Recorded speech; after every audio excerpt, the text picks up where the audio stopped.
Salut, j'espère que vous allez bien. On va parler du combat Ama Baldé contre Siteu qui a été signé en lutte simple et non en lutte avec frappe. L'organisateur BuzzPro et Scène-Affiche, puisque le combat sera en pay-per-view sur Scène-Affiche à New York aux USA en 2026.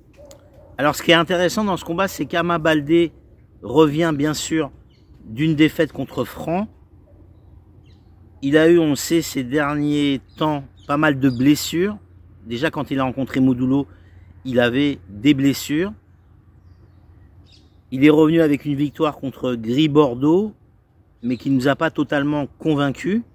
Et ensuite, il a perdu contre Franc. Quand tu as des blessures, eh ben, tu te prépares moins bien, donc tu as moins de cardio. Donc il a décidé de s'isoler de longs mois en France pour se rééduquer, pour s'entraîner.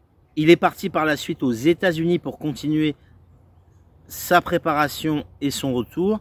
Et je trouve ça très intéressant qu'on ait comme ça un combat en lutte simple. J'avais souvent émis cette idée d'avoir comme ça des confrontations de VIP en lutte simple, c'est-à-dire des VIP qui sont en lutte avec frappe et qui viennent en lutte simple. Je pense que ça intéresse le public. Et n'oublions pas, la base de la lutte avec frappe, ce n'est pas la boxe, c'est la lutte pure et dure. Et c'est ce qui intéresse déjà les fans sénégalais, mais aussi les fans de la diaspora, et aussi maintenant un nouveau public étranger qui s'intéresse de plus en plus à la lutte sénégalaise. Bien sûr, Siteu, lui, est en pleine confiance. Il reste sur une belle performance contre Balagay 2. Même quand il a perdu contre Modulo, il n'a pas été ridicule. Il est en pleine possession de ses moyens. Il n'a pas de blessure. Il est en pleine confiance. Donc ça va permettre déjà à Ama Baldé de savoir où il en est, aussi bien physiquement, aussi bien dans son approche face à un VIP. Voilà, parce qu'on peut considérer que Siteu est le numéro 3 de la catégorie, voire le numéro 2.